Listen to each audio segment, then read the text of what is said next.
ओम शांति। आज मैं आप सबके सामने 2012 का बाबा की मदद का और साथ का बहुत सुंदर छोटा सा अनुभव शेयर कर रही हूँ। योग भट्टी के लिए मधुबन में 13 अगस्त 2012 को पहुँचना था और 12 तारीख को निकलना हुआ और 3 मास पूर्व ही रिजर्वेशन तो कर लिया था। वेटिंग का टिकट मिला, लेकिन यह विश्वास था कि कंफर्म तो हो ही जाएगा। हमारे साथ साथ बड़ी बहनों की योग भट्टी का प्रोग्राम भी था, इसलिए दीदी और बाकी की जो बहनें हैं उनको भी जाना था, लेकिन बरसात के कारण उनका कैंसिल हो गया। दीदी को भी लगा अभी यह भी अकेली नहीं जाएगी, लेकिन चाहे कुछ भी हो जाए मुझे तो योग भट्टी के लिए जाना ही। एक भी योग भट्टी मैंने मिस नहीं की है, कितनी भी बरसात हो जाना ही है, ये दृढ़ निश्चय था। पदयात्रा के दौरान तो बहुत ज़्यादा बरसात थी, बाढ़ आदि आई थी, इससे भी ज़्यादा बरसात थी, ऐसे मैं सोच रही थी।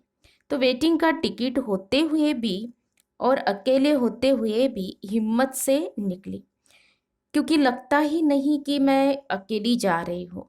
हमेशा लगता है कि बाबा मेरा साथी है और साथी तो आराम से अपनी गोदी में बिठा कर लेकर जाएगा ही। मैं बिल्कुल निश्चिंत थी, चाहे वेटिंग हो, मेरा बाबा मुझे अवश्य ही आराम से ले जाएगा। सचमुच ऐसा ही अनुभव रहा। शहादा से नंदुरबार पहुंची तो वहाँ पर और भी बहनें योग भट्टी में जाने वाली मिली, तो ट्रेन में भी काफ़ी संख्या में बहनें ही थी। हम जिस डिब्बे में चढ़े उसमें धुलिया की बड़ी बहन थी। हाँ, अभी ये सारे जो नाम ले रही हूँ मैं, शहादा, नंदुरबार, धुलिया, ये सारे महाराष्ट्र के अंदर आते हैं। तो बड़ी बहन थी, उनका कंफर्म था। अभी हम जिस सीट पर बैठे वहाँ भगवान के बच्चे, माना गॉडली चिल्ड्रेन, जिन्हें हम अक्सर अज्ञानी, नॉन बिके कहते हैं, वह बैठे। उन्होंने हमें बैठने के लिए जगह दी। चंद्रपुर का वो परिवार था, माता पिता और 2 बहनें, 4 जन थे। बाकी 2 सीट दूसरों की थी। हमने सामान रखा, बैठे। जब ऊपर की सीट पर भोजन के लिए बैठे तो उसके बाद थोड़ा लेटी मैं, तो मेरे साथ एक छोटी बहन को मैंने एडजस्ट किया और मैंने कहा जब आपको सोना होगा हम उतर जाएंगे। सिर्फ नीचे सीट के नीचे जो बिल्कुल पट है ना, तो किसी को भी वहाँ आप सोने नहीं देना, मैं वहाँ पर सो जाऊंगी, ऐसे उनको मैंने कहा। तो ऐसे माता जी को कहकर फिर बस उसके बाद क्या, मैंने यह अभ्यास किया कि यह आत्मा बहुत ही अच्छी है, यह आत्मा सहयोगी है। कल पहले भी इस आत्मा ने मुझे सीट दी थी।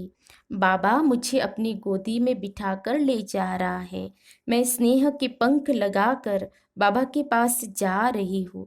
जैसे ही उस आत्मा के प्रति सकारात्मक वाइब्रेशन किए, उतने में उसकी बड़ी बेटी और माता जी दोनों ने आपस में गुप्त रीति से राय सलाई की और मुझे कहा कि आप उसी ऊपर वाली सीट ले लीजिए, मेरी छोटी बेटी अपने दोस्तों के पास सोने के लिए गई है। तो मेरे मुख से मुझे मुख से कुछ भी बोलने की ज़रूरत नहीं पड़ी कि मुझे ये आप सीट दे दीजिए, ऐसा कुछ बोलने की ज़रूरत नहीं पड़ी। सचमुच बुद्धिवानों की बुद्धि खोलने वाला बाबा की कमाल थी कि क्योंकि मैं बिल्कुल निश्चिंत थी, कैसे भी करके मैं योग भट्टी के लिए जाऊंगी जरूर, ये अंदर से दृढ़ निश्चय था। और बाबा के ऊपर तो था ही था। तो बाबा के बहुत सारे बच्चे होते हुए भी किसी ने सहयोग नहीं दिया, मतलब एडजस्ट नहीं किया, लेकिन भगवान के बच्चों ने मदद की, अर्थात नॉन बीके जो थे उन्होंने मदद की। तो और मैं बहुत ही आराम से हाँ, उस सीट पर सो करके मधुबन पहुंच गई। तो मुझे यह कहना है कि छोटी सी छोटी बात को भी हम बाबा को बताए, बाबा को साथी बनाकर ले जाए, निश्चिंत स्थिति हो हमारी और हिम्मत के पंख हो, तो 1000 कदम से मदद करने वाला बाबा तो बैठा ही है। इसीलिए मेरा दिल तो यही गाता है कि ये दिल हर पल गाता रहता, एहसान तुम्हारा ओ बाबा। फिर और भी एक गीत निकलता है अंदर से, तेरा एहसान ओ बाबा कभी ना भूल पाएंगे। सांसों की माला में जिसकी यादें है पिरोई, सांसों की माला में जिसकी यादें है पिरोई, मेरे तो शिव बाबा एक दूसरा न कोई, मेरे तो शिव बाबा एक दूसरा न कोई। तो यह गीत जो है मेरे दिल से अंदर से निकलते ही रहते हैं।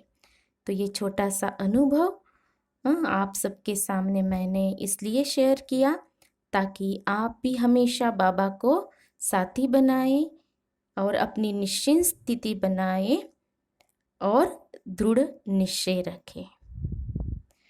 अच्छा, ओम शांति।